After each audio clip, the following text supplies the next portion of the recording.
Hola, soy Sofía. Mi propio padre intentó declararme legalmente incompetente para robarme la herencia que mi abuelo, con tanto amor, me dejó. El hombre que se suponía debía protegerme de todo mal fue el primero en arrojarme a los lobos, con una sonrisa fría y calculadora que jamás olvidaré. Fue el acto de traición más puro y doloroso que he experimentado. Una herida que no sangra, pero que quema por dentro de una manera que las palabras apenas pueden describir. ¿Alguna vez has sentido que la persona que más debería amarte es, en realidad, tu peor enemigo? Antes de que te cuente cómo su codicia lo llevó a cometer el peor error de su vida en plena corte, y cómo su mundo se vino abajo con solo 2 palabras que salieron de mi boca, déjame un comentario diciéndome desde dónde me estás viendo y suscríbete al canal. Créeme, no querrás perderte lo que sucedió cuando finalmente se reveló lo que mi abuelo había dejado para mí en aquel sobre sellado. La muerte de mi abuelo Juan había dejado un silencio ensordecedor en mi vida. A mis 25 años, mientras intentaba concentrarme en mi último año de la carrera de arquitectura, el luto era un manto pesado que cubría cada uno de mis días. Pero mi padre, Ricardo, no compartía mi dolor. Para él, el fallecimiento de su propio padre no fue una pérdida, sino una oportunidad de negocio. Apenas una semana después del funeral, ya estaba hablando del testamento, de la histórica mansión en Coral Gables que mi abuelo me había heredado íntegramente, y de las inversiones que, según él, yo era demasiado inmadura e irresponsable para administrar. Su argumento era tan simple como cruel. Yo era una niña jugando a ser adulta, y él, como patriarca, debía tomar el control para proteger el patrimonio familiar de mi supuesta incompetencia. Mi vida, hasta ese momento, había sido una lucha constante por obtener una migaja de su aprobación. Vivía en un modesto apartamento en South Miami, pagando mis estudios con un trabajo a tiempo parcial y préstamos, un esfuerzo que a sus ojos era una prueba de mi fracaso, no de mi independencia. Ricardo era un hombre de negocios forjado en la ostentación de Brickell, donde el valor de una persona se medía por el brillo de su reloj Rolex y la marca de su auto. Yo, con mis planos, mis libros y mis sueños de construir espacios con alma, era una completa decepción para él. Nunca me lo dijo directamente, pero su indiferencia era un grito constante que me recordaba que yo no encajaba en su mundo de apariencias y poder. Él quería un heredero para su imperio, no una artista que dibujaba edificios. En contraste total, mi abuelo Juan había sido mi refugio, mi mentor y mi más grande admirador. Pasábamos horas en la biblioteca de esa misma mansión de Coral Gables, él enseñándome sobre la historia de la arquitectura y yo mostrándole mis diseños. Él veía potencial donde mi padre solo veía un pasatiempo inútil. Recuerdo la última vez que lo vi con vida, su mano temblorosa entregándome un pequeño sobre de Manila sellado con cera roja. Sofía, mi niña, me dijo con una voz apenas audible, ábrelo solo si tu padre olvida quién es. En ese momento, no entendí la gravedad de sus palabras, pero guardé ese sobre como mi tesoro más preciado, sin imaginar que se convertiría en mi única arma en la guerra que estaba por desatarse. La paz de mi duelo se rompió oficialmente con la llegada de un sobre certificado. No era una carta de condolencia, sino una notificación legal. El papel, frío y corporativo, detallaba la petición de mi padre, Ricardo Reyes, para impugnar el testamento de su padre, Juan Reyes, citando mi falta de juicio y prodigalidad. Ver nuestros nombres enfrentados en un documento legal, como si fuéramos extraños en una disputa corporativa, me partió el corazón de una manera nueva y más profunda.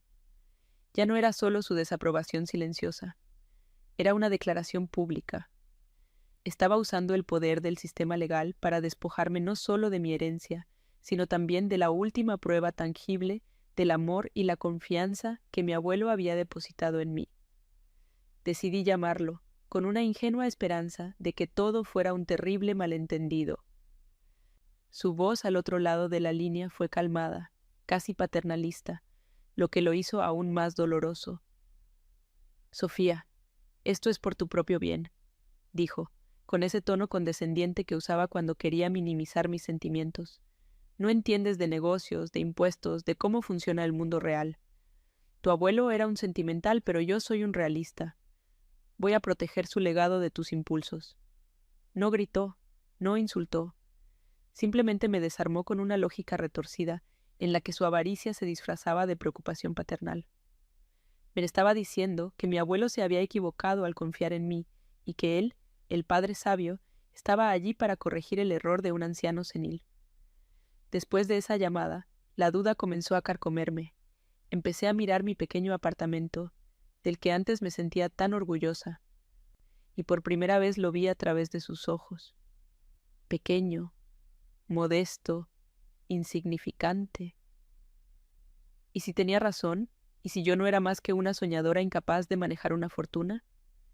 Mi padre había pasado toda mi vida sembrando en mí la semilla de la insuficiencia, y en ese momento de vulnerabilidad, esa semilla amenazaba con germinar. Me sentí completamente sola, una estudiante de arquitectura enfrentándose a un tiburón de los negocios que, además, era su propio padre. La idea de una batalla legal, de tener que pararme en un tribunal y defenderme de sus acusaciones, me parecía una montaña imposible de escalar. Fue en medio de esa espiral de inseguridad que mis ojos se posaron en una fotografía que tenía en mi mesita de noche. Era una foto mía con mi abuelo, tomada en el jardín de la mansión. Ambos sonreíamos, yo con unos 12 años, sosteniendo un torpe modelo a escala de una casa que había construido con cartón. Recuerdo perfectamente lo que me dijo ese día. Tienes manos de creadora, Sofía. Nunca dejes que nadie te diga que tus sueños son demasiado grandes o demasiado pequeños. Su voz resonó en mi memoria, un eco cálido que ahuyentó el frío de las palabras de mi padre. En ese instante tomé el sobre sellado que me había dado. Su peso en mi mano se sentía real, sólido. No sabía qué contenía, pero representaba la fe inquebrantable de mi abuelo, un último acto de protección desde el más allá. Esa noche, algo cambió dentro de mí. La tristeza se transformó en una fría y afilada determinación. Esto ya no se trataba de la mansión o del dinero. Se trataba de honrar la memoria del único hombre que había creído en mí sin reservas. Se trataba de demostrarle a mi padre, y sobre todo a mí misma, que yo no era la niña frágil e incompetente que él había pintado. Iba a luchar, no por la herencia, sino por mi dignidad y por el legado de confianza de mi abuelo. Al día siguiente, con la foto de mi abuelo guardada en mi bolso y el sobre sellado en un lugar seguro, busqué el nombre de un abogado especializado en litigios de herencias. La guerra había comenzado, y aunque no tenía idea de cómo, sabía que iba a ganarla. Mi primera reunión fue en una oficina minimalista en Brickell, un mundo de cristal y acero que se sentía tan ajeno y frío como mi padre. La abogada, Elena Vargas, una mujer de unos 40 años con una mirada que parecía capaz de ver a través de las mentiras, no me ofreció falsas esperanzas. Extendió los documentos sobre la mesa de caoba pulida y fue directa. Sofía, tu padre no es un hombre de negocios cualquiera. Ricardo Reyes tiene conexiones, tiene recursos y, lo más importante, tiene la arrogancia de creer que puede ganar. Este no será un simple desacuerdo familiar, será una guerra de desgaste. Él intentará pintarte como una niña caprichosa que juega con la herencia de un hombre serio. Nuestra tarea es demostrar que la única persona inestable aquí es él, consumido por su propia codicia. Sus palabras, aunque duras, fueron un bálsamo de honestidad. Por primera vez, alguien validaba lo que yo sentía, que no estaba loca, sino que estaba siendo atacada. La primera audiencia preliminar fue en una sala pequeña y sofocante que olía a papel viejo y ansiedad. Mi padre estaba allí, al otro lado de la mesa, flanqueado por 2 abogados que parecían clones suyos, vestidos con trajes carísimos. Llevaba su Rolex de oro, el mismo que mi abuelo le regaló en su graduación y que ahora parecía un símbolo grotesco de su traición. Durante toda la sesión no me miró ni una sola vez. Era como si yo fuera un mueble, un simple obstáculo en su camino hacia la mansión de Coral Gables. Su abogado habló con una voz monótona y condescendiente, describiendo mis gastos imprudentes, el alquiler de mi apartamento, mis materiales de arte para la universidad, como prueba irrefutable de mi prodigalidad. Cada palabra era una distorsión, una mentira cuidadosamente elaborada para despojarme de mi identidad y convertir mis sueños en delitos. Sentada allí, escuchando cómo mi vida era desmenuzada y presentada como un fracaso, Sentí una oleada de humillación tan intensa que me costaba respirar. Recordé una cena familiar, años atrás, cuando con toda la ilusión del mundo le mostré a mi padre los planos de un centro comunitario que había diseñado para un concurso universitario. Él apenas los miró. «Edificios para pobres», murmuró, antes de cambiar de tema para hablar de un nuevo rascacielos de lujo que se estaba construyendo en el centro. «Eso, Sofía, es la verdadera arquitectura. El poder, el dinero». En esa sala de audiencias sentí el mismo desprecio, pero magnificado, convertido en un arma legal destinada a aniquilarme. La vergüenza era casi física, un nudo en la garganta que me impedía hablar, mientras veía a mi propio padre asentir con satisfacción a cada mentira que se decía sobre mí. Pero entonces algo cambió. Elena se puso de pie, y su voz, tranquila pero firme, cortó el aire denso de la habitación. «Señoría, mi cliente no es una niña derrochadora. Es una estudiante de honor en una de las mejores facultades de arquitectura del país. Se mantiene a sí misma, paga sus préstamos y ha demostrado una responsabilidad financiera que muchos adultos, incluidos algunos en esta sala, podrían envidiar. Presentó mis expedientes académicos y mis estados de cuenta, documentos que demostraban mi independencia y mi disciplina. Por un instante, la narrativa de mi padre se resquebrajó. Vi una sombra de irritación cruzar su rostro, y su abogado se revolvió incómodo en su silla. Fue una victoria minúscula, un simple rasguño en su armadura, pero para mí fue como una bocanada de aire fresco. Me di cuenta de que no estaba completamente indefensa. Tenía la verdad de mi lado. La batalla, sin embargo, no se limitó a los tribunales. Mi padre, fiel a su estilo, llevó la guerra al terreno personal. Empezó a llamar a tíos, primos y amigos de la familia, tejiendo una historia en la que él era el padre preocupado que intentaba salvar a su hija descarriada de sí misma. De repente, mi teléfono se llenó de mensajes de apoyo que eran en realidad dagas envenenadas. «Sofía, cariño, tu padre solo quiere lo mejor para ti», me decía mi tía Marta, su voz cargada de una falsa compasión. «¿Por qué tienes que ser tan terca? Él sabe más de estas cosas». Cada llamada era un recordatorio de que mi padre no solo quería mi herencia, quería mi rendición total, quería que el mundo entero me viera como él me veía. Una incompetente. Me sentía acorralada, aislada en una red de lealtades familiares que él había manipulado a su favor. La humillación alcanzó un nuevo nivel cuando tuvimos que realizar un inventario de la mansión, ordenado por el tribunal. Entrar en esa casa, mi refugio de la infancia, con mi padre actuando como si ya fuera el dueño, fue una tortura. Caminaba por los pasillos con sus abogados, señalando con desdén los muebles antiguos que mi abuelo había amado. «Todo esto se va», dijo en el salón principal, refiriéndose a una colección de arte que mi abuelo había pasado décadas reuniendo. «Es anticuado, no tiene valor en el mercado actual». No hablaba de un hogar, sino de un activo.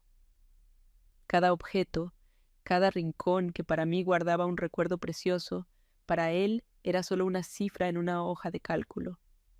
Estaba profanando no solo la casa, sino la memoria misma de su propio padre, y lo hacía con una sonrisa de superioridad en el rostro.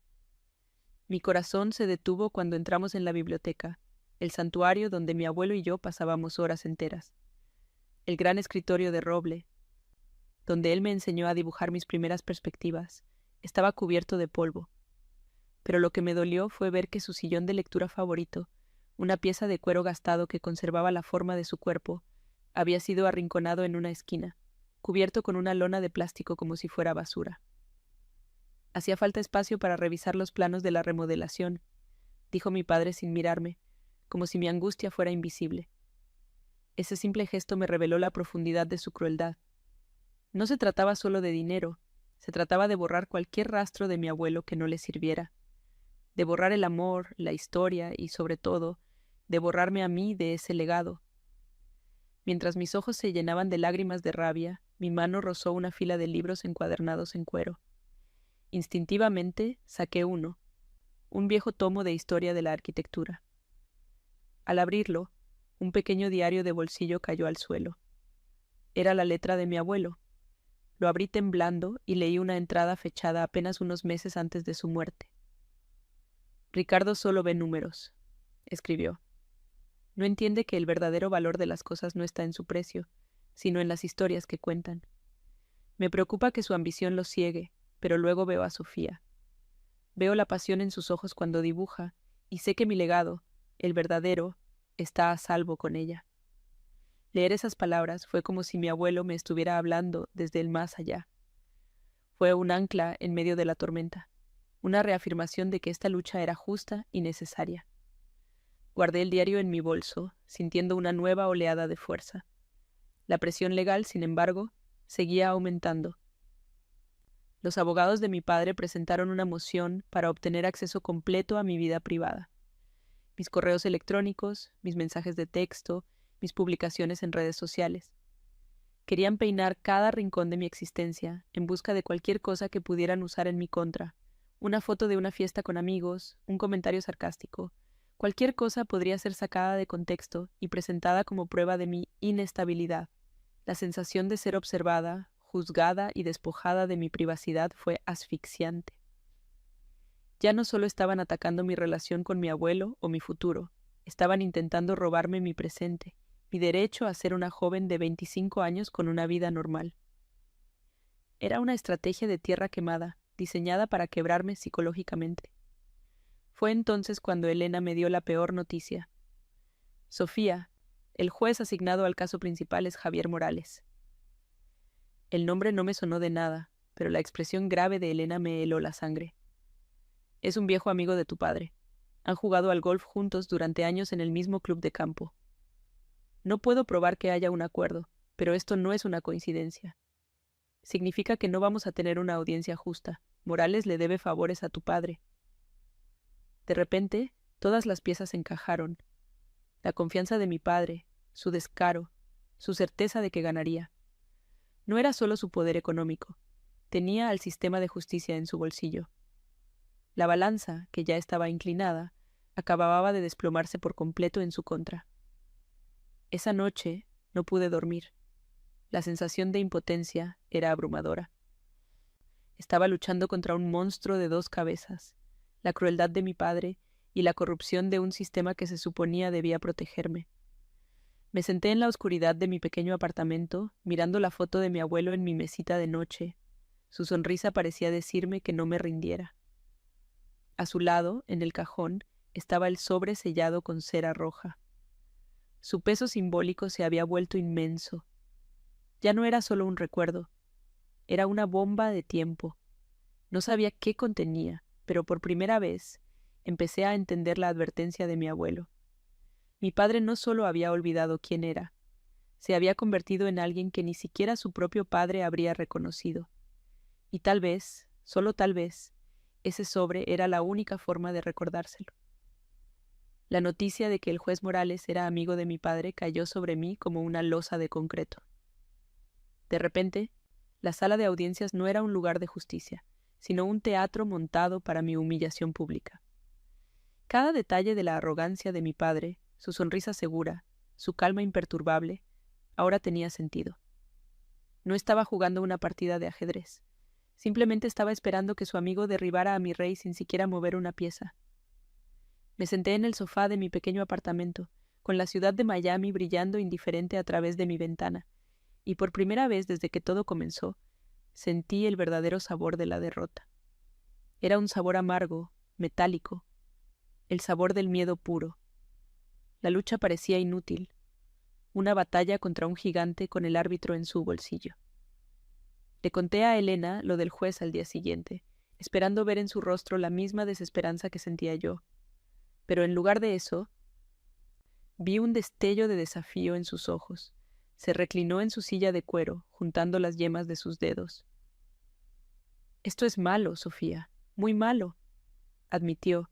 Su honestidad era tan afilada como siempre. «Pero no es el final. Significa que no podemos ganar esta guerra de frente. Un ataque directo contra Morales sería un suicidio profesional y personal.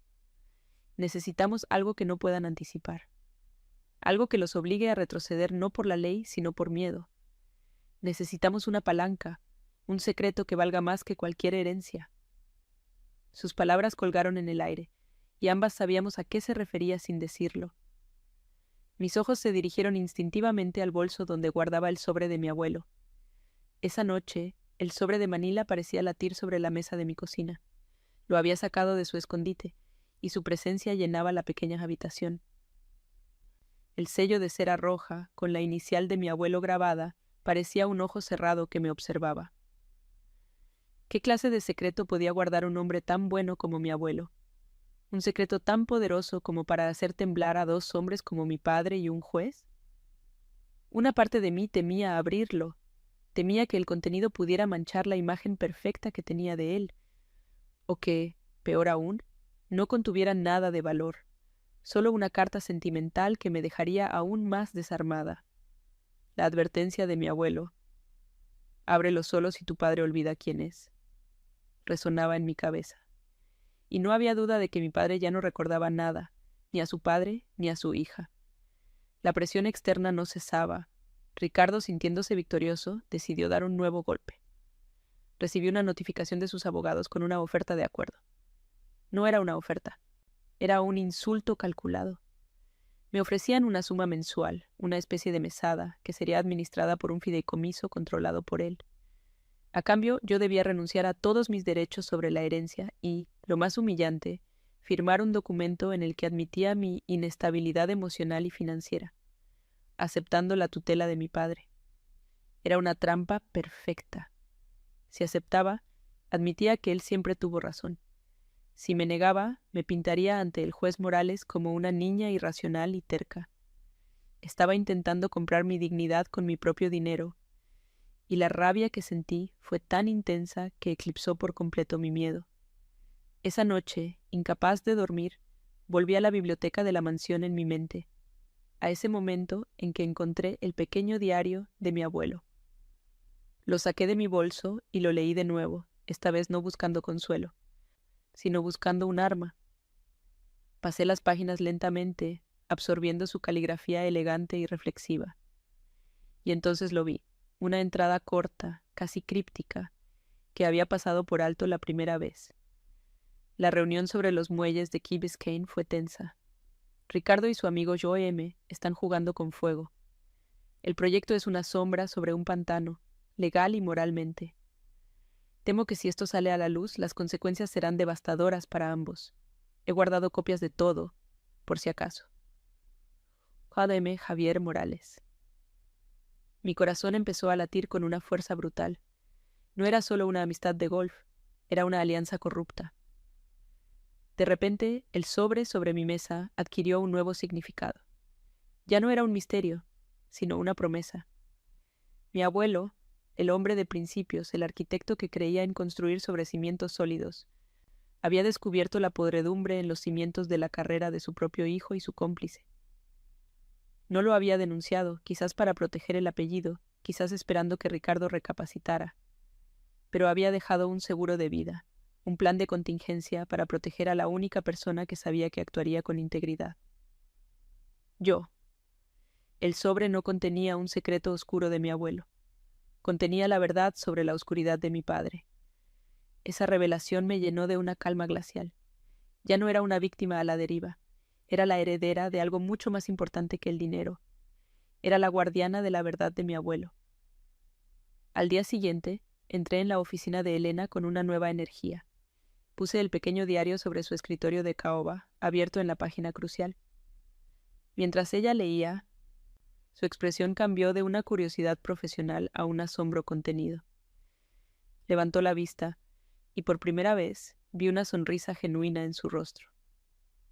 «Sofía», dijo lentamente, casi saboreando las palabras, «tu abuelo no era solo un buen hombre. Era un genio. Esto lo cambia todo. No podemos usarlo directamente sin pruebas concretas, pero nos da el ángulo que necesitábamos. Ya no estamos luchando contra un juez corrupto, estamos insinuando que sabemos por qué es corrupto».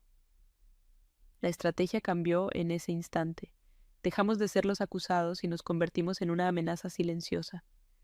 La respuesta a la oferta de mi padre fue corta y directa.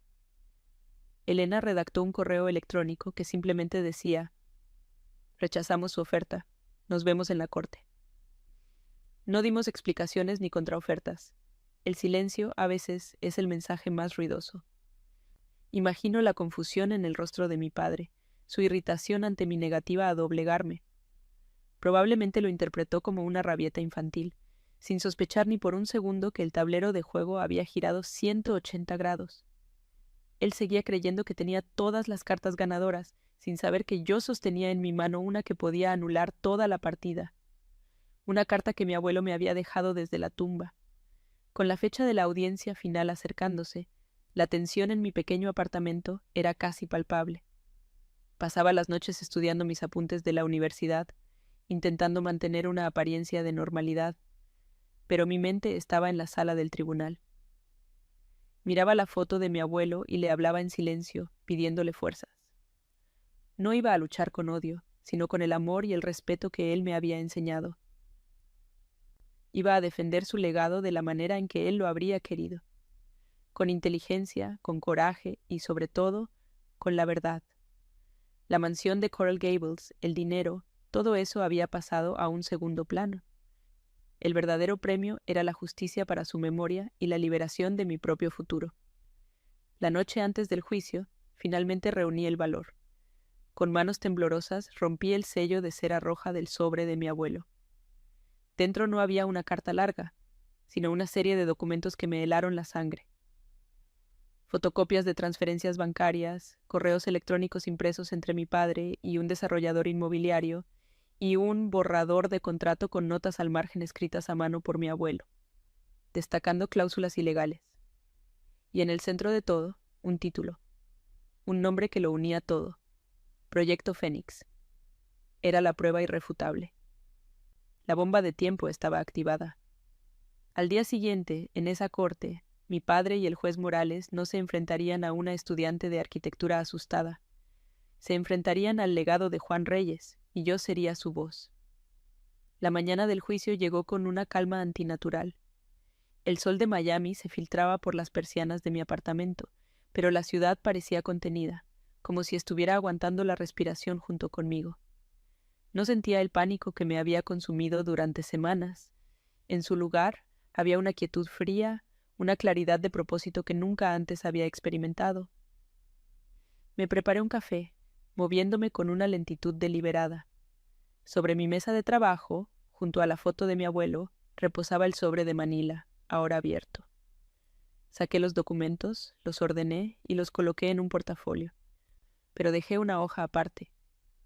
La copia de una transferencia bancaria al extranjero, con un destinatario anónimo y una nota de referencia que simplemente decía Fénix.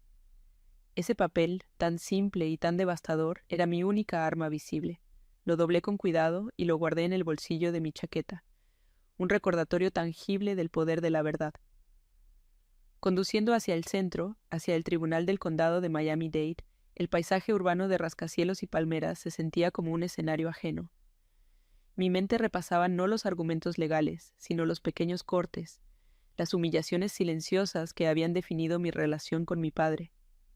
Recordé la vez que me regaló un libro de contabilidad para mi cumpleaños número 18, diciendo: «A ver si aprendes algo útil», o la forma en que siempre presentaba a los hijos de sus socios, todos en finanzas o derecho, con un orgullo que nunca me dedicó a mí. Esta batalla ya no era por la mansión de Coral Gables ni por las inversiones. Se trataba de reclamar mi propia historia, de demostrar que mi valor no se medía en su escala de riqueza y poder. Era una confrontación final contra la voz en mi cabeza que, durante 25 años, había sonado exactamente como la suya, diciéndome que no era suficiente. Encontré a Elena en los escalones de mármol del juzgado. Su traje impecable era su armadura, y su expresión, normalmente serena, tenía un brillo de anticipación. Nos apartamos hacia una esquina y, sin decir palabra, le mostré el contenido del sobre. Sus ojos se movieron rápidamente sobre las fechas, los nombres y las cifras. No dijo nada durante un minuto entero, simplemente absorbiendo el peso de la corrupción documentada por mi abuelo. Finalmente levantó la vista y una lenta sonrisa se dibujó en sus labios. «Sofía, tu abuelo no te dejó una herencia, te dejó una bomba nuclear». La estrategia cambia. No vamos a presentar esto como prueba. Sería demasiado complicado y nos daría tiempo para reaccionar. Vamos a usarlo como una amenaza. Tienes que esperar el momento exacto. Justo cuando Morales crea que tiene el control total, le quitas el suelo bajo sus pies. El plan era arriesgado, teatral, pero era el único que teníamos. Justo cuando nos disponíamos a entrar, una voz familiar y arrogante nos detuvo. Sofía. Mi padre se acercaba, flanqueado por su equipo legal, luciendo su Rolex de oro como una medalla. Su rostro mostraba una confianza inquebrantable, pero sus ojos tenían una dureza nueva. Se detuvo a escasos metros de mí, bajando la voz a un susurro paternalista y venenoso.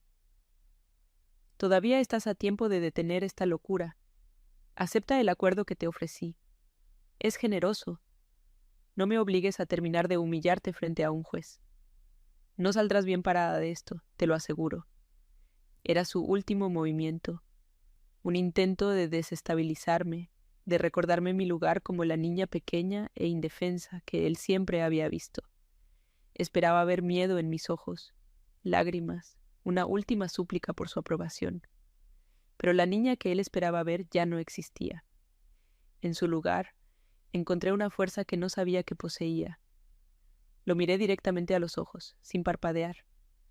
No respondí a su amenaza, no defendí mi posición, no le di la satisfacción de una reacción emocional. Simplemente lo sostuve con la mirada, dejando que mi silencio hablara por mí. Mi calma pareció desconcertarlo más que cualquier grito o insulto. Vi una fracción de segundo de duda en su rostro, una confusión que rompió su fachada de control absoluto. Frunció el ceño, como si estuviera viendo a una extraña. Su abogado, sintiendo el cambio en el ambiente, le tocó el brazo y lo guió hacia la entrada. Por primera vez en mi vida, sentí que era yo quien tenía el poder, y ni siquiera había tenido que abrir la boca. La sala del tribunal era un espacio solemne y opresivo, diseñado para hacer que uno se sintiera pequeño e insignificante. Nos sentamos en nuestra mesa, y minutos después, mi padre y su equipo se sentaron en la opuesta. Evitó mi mirada, concentrándose en sus papeles con una intensidad fingida.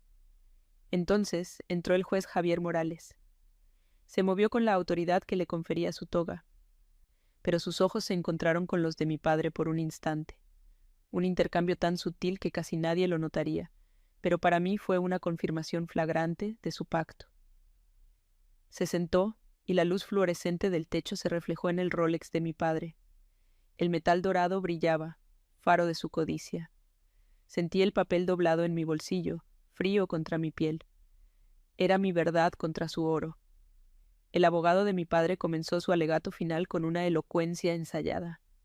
Su voz resonaba en la sala mientras me describía como una joven idealista con una peligrosa falta de conexión con la realidad.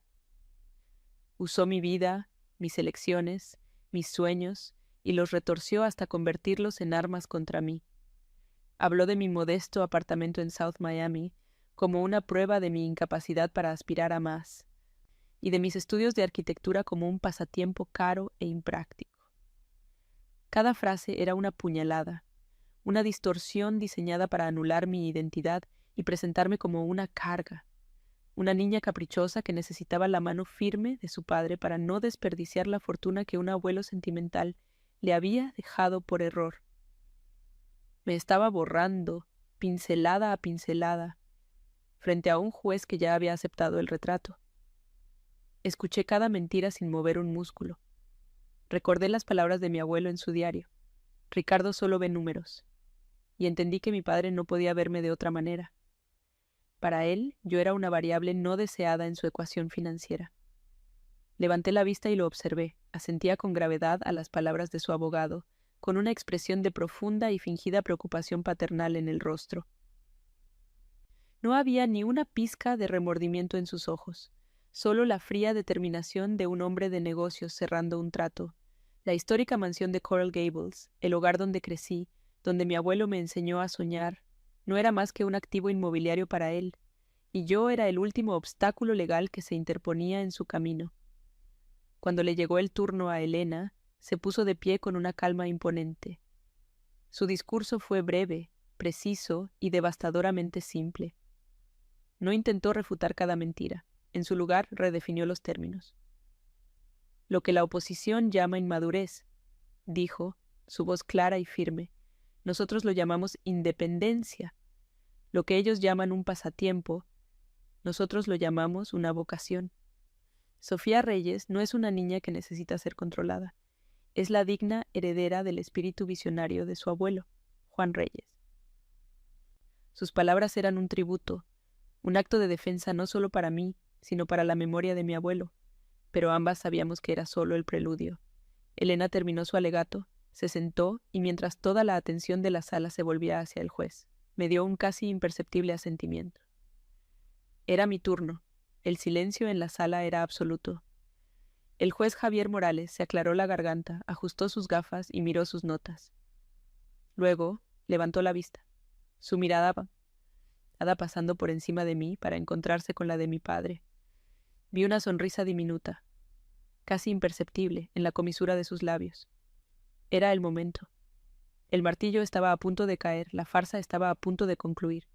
Después de haber revisado toda la evidencia y escuchado los argumentos, comenzó, su voz resonando con una falsa solemnidad. El mundo pareció ralentizarse. Sentí el peso de la confianza de mi abuelo, el dolor agudo de la traición de mi padre y la fuerza de la verdad que ardía en mi bolsillo. Mi corazón latía con fuerza contra mis costillas, un tambor de guerra anunciando la batalla final. Estaba lista. Después de haber revisado toda la evidencia y escuchado los argumentos, comenzó el juez Morales. Su voz era un murmullo condescendiente que llenaba la sala de una falsa solemnidad. Se detuvo, haciendo una pausa dramática, y miró directamente a mi padre. Vi la señal, el casi imperceptible asentimiento de cabeza que sellaba mi destino. Mi padre, Ricardo, se reclinó en su silla, una sonrisa de victoria apenas contenida en sus labios. El brillo de su Rolex de oro captó la luz del techo, un destello triunfante que me pareció obsceno. En ese instante, todo el aire pareció salir de la habitación. No sentí miedo ni tristeza, solo un frío glacial, una calma absoluta que se apoderó de mí. El momento había llegado. La niña que temblaba ante su desaprobación había muerto. En su lugar estaba la nieta de Juan Reyes, lista para honrar su última voluntad. Justo cuando el juez iba a continuar, mi padre, en un último acto de arrogancia, se puso de pie. «Con su permiso, señoría», dijo, su voz resonando con una autoridad que no le correspondía. Se giró lentamente, no para mirar al juez, sino para mirarme a mí. Su mirada era un pozo de desprecio. Y entonces pronunció las palabras que creyó que serían mi epitafio en esa guerra. «Esta chica», dijo, señalándome con un gesto despectivo, «solo sabe desperdiciar aquello que no merece». Las palabras golpearon el silencio de la sala como piedras. No me hicieron daño. Al contrario, fueron la confirmación final, la justificación absoluta de lo que estaba a punto de hacer. Vi al juez Morales asentir con una expresión de grave comprensión, la última pieza de su farsa encajando en su lugar. Ese fue el momento. El universo se detuvo. Mientras mi padre volvía a sentarse, saboreando su cruel victoria, me puse de pie. Un murmullo recorrió la sala. Elena me miró, sus ojos transmitiéndome toda la fuerza que necesitaba. El abogado de mi padre frunció el ceño, confundido por mi interrupción.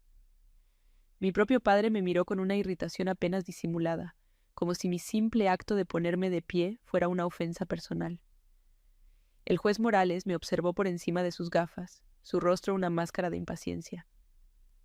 ¿Tiene algo que añadir, señorita Reyes?, preguntó, su tono goteando con descendencia. Entienda que la decisión ya está prácticamente tomada. Su arrogancia era tan palpable, tan ciega, que casi sentí lástima por él. No tenía ni la más remota idea del abismo que estaba a punto de abrirse bajo sus pies. Respiré hondo, no miré a mi padre, no miré a los abogados. Mis ojos se clavaron en los del juez Javier Morales, el amigo, el cómplice, el hombre que creía tener todo el poder. No levanté la voz, no mostré emoción. Dejé que el silencio se estirara por un segundo más, saboreando el instante justo antes de que su mundo se hiciera añicos. Y entonces, con una voz tan clara y tranquila que pareció cortar el aire como un cristal, pronuncié las dos palabras que mi abuelo me había legado como mi verdadera herencia, mi única arma, mi justicia. Proyecto Fénix, dije. Simplemente eso, dos palabras. No era una acusación, no era una pregunta, era una declaración. Un final. La reacción fue instantánea y sísmica. El color desapareció del rostro del juez Morales como si alguien hubiera accionado un interruptor. Su piel adquirió un tono grisáceo, ceroso. Su boca se abrió ligeramente, pero no salió ningún sonido. La máscara de autoridad judicial, de control y superioridad, se desmoronó en un instante, revelando al hombre aterrorizado que había debajo. Sus manos, que habían estado descansando con confianza sobre sus papeles, comenzaron a temblar visiblemente. Sus ojos, antes llenos de desdén, ahora estaban abiertos de par en par, fijos en mí, llenos de un pánico puro y primordial.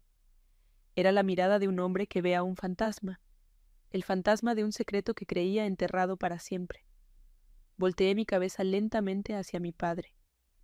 Ricardo estaba congelado en su asiento. Su sonrisa de victoria se había borrado, reemplazada por una expresión de absoluta incredulidad y horror.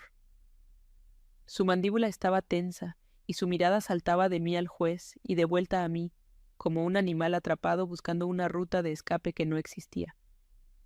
El Rolex de oro en su muñeca ya no parecía un símbolo de poder, sino un grillete pesado y vulgar. En sus ojos vi el rápido cálculo, la desesperada búsqueda de una explicación, la comprensión dándose paso a través de las capas de su arrogancia. Se dio cuenta, en ese instante, de que no sabía quién era yo. No sabía nada. Había subestimado no solo a mí, sino al hombre que le dio la vida. Para que no quedara ninguna duda, para que entendieran que no era un golpe de suerte, añadí un solo detalle más, mi voz todavía en un susurro mortal.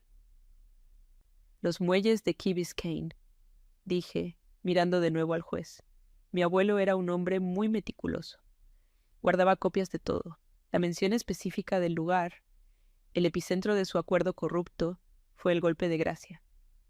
El juez Morales se encogió en su silla, como si lo hubieran golpeado físicamente.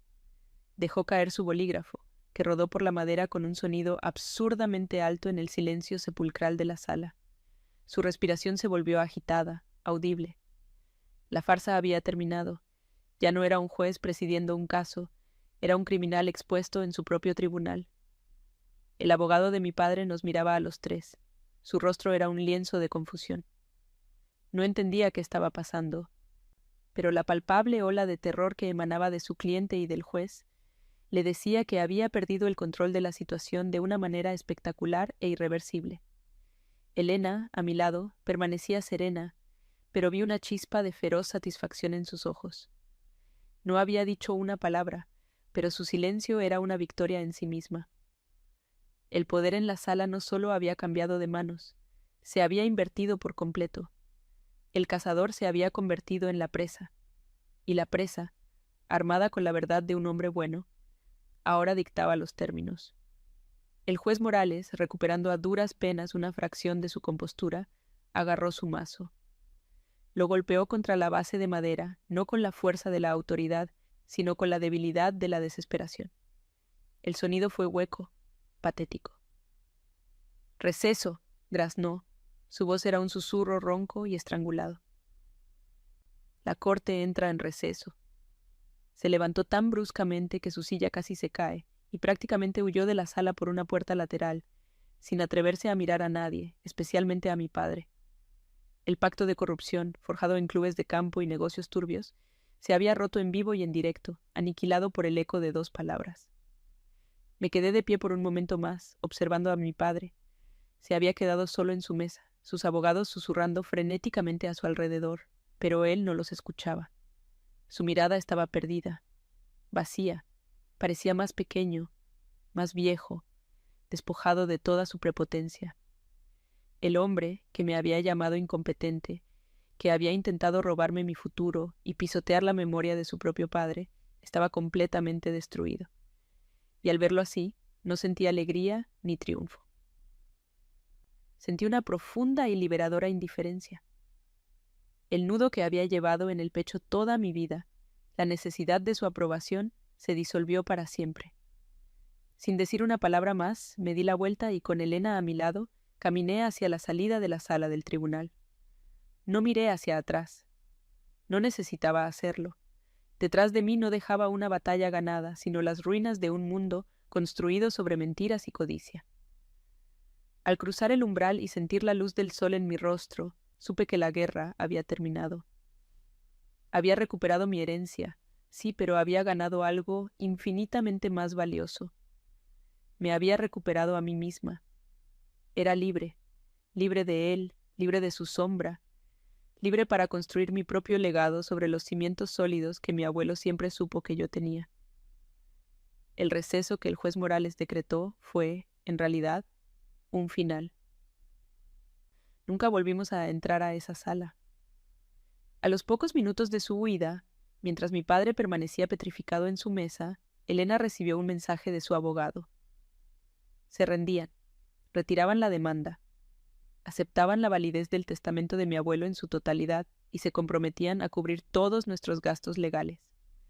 Fue una capitulación tan rápida y absoluta que se sintió irreal. Salimos del edificio del tribunal y el sol de Miami me golpeó con una calidez que se sentía como una bendición. Elena me apretó el hombro, una rara muestra de afecto de su parte. «Lo hiciste, Sofía», dijo, su voz teñida de un respeto que valía más que cualquier victoria legal. «Le diste a tu abuelo la justicia que se merecía».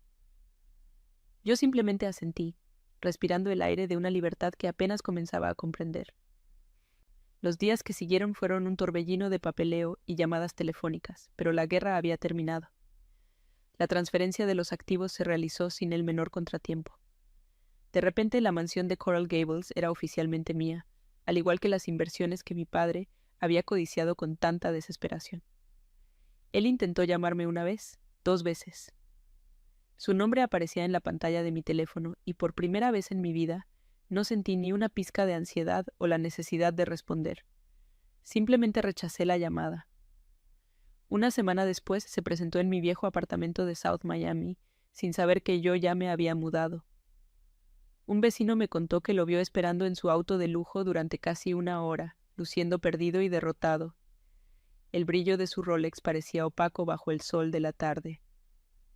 Esa fue la última vez que intentó contactarme.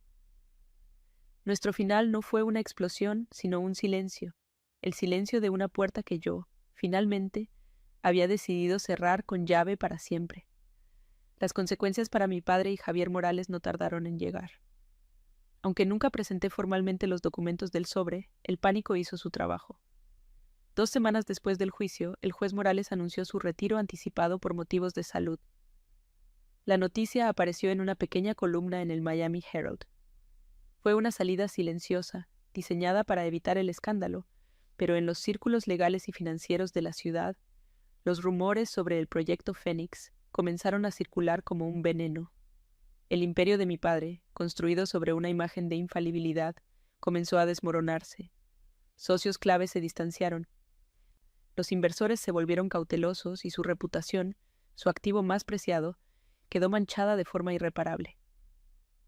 No fue a la cárcel, pero perdió algo que para él era mucho más importante: su estatus.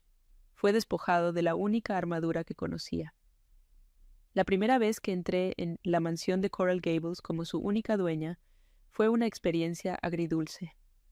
El aire todavía se sentía pesado con la tensión de la visita del inventario. Caminé por los pasillos silenciosos, mis pasos resonando en el mármol. Fui directamente a la biblioteca, el corazón de la casa y de mis recuerdos.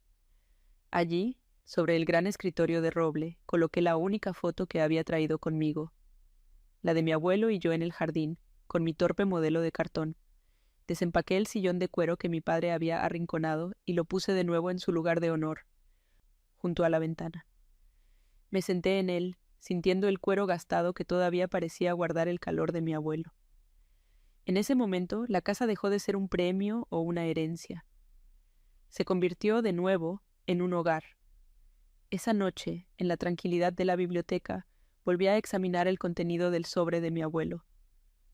Junto a las pruebas del proyecto Fénix había una carta escrita a mano para mí.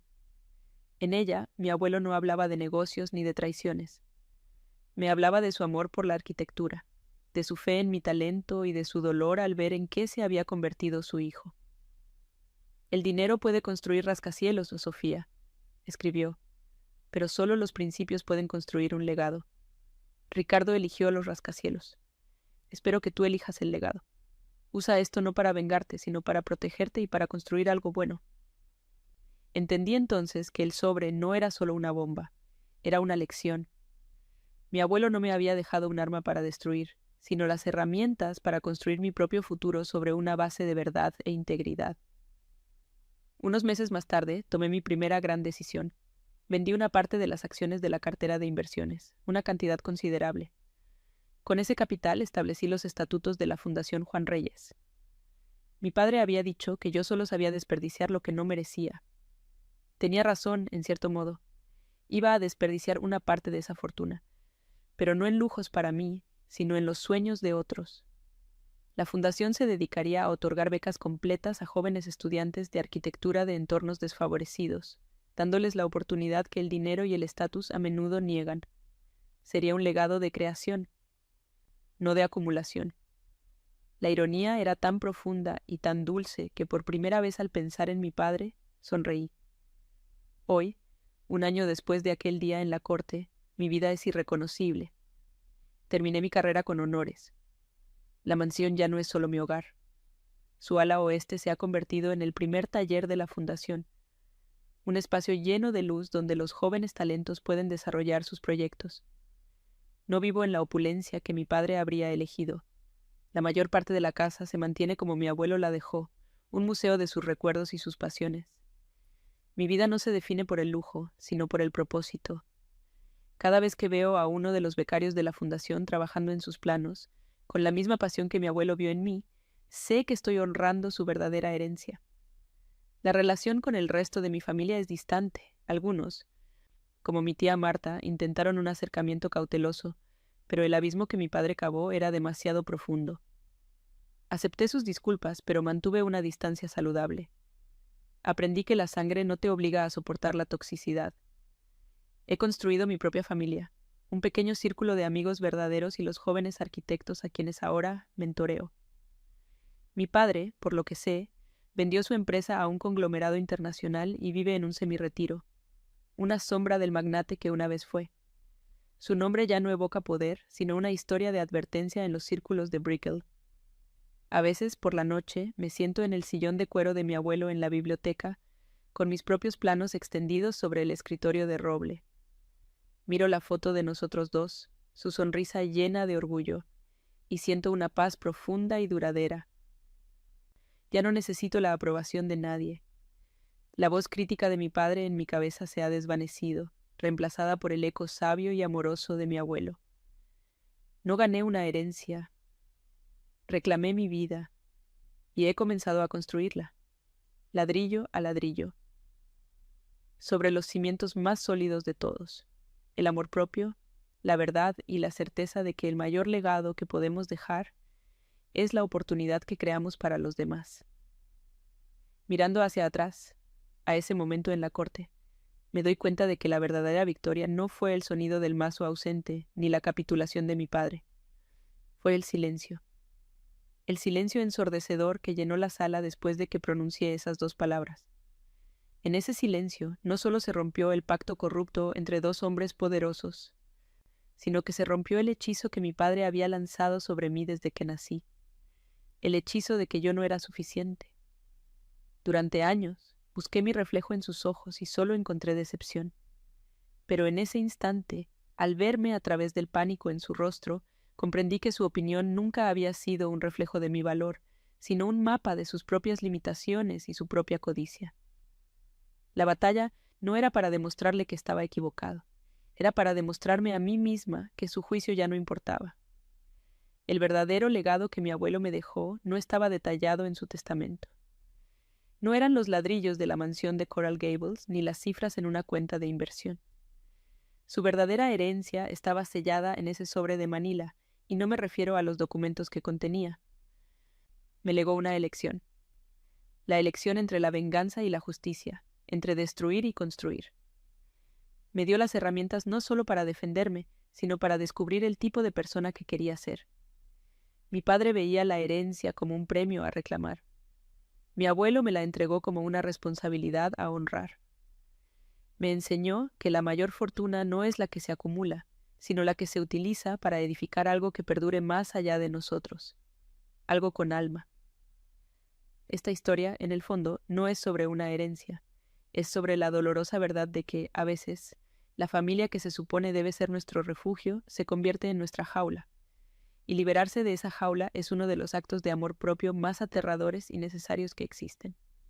Muchos de nosotros pasamos la vida entera buscando la aprobación de un padre, una madre o un hermano, sin darnos cuenta de que estamos sacrificando nuestra propia identidad en el altar de sus expectativas.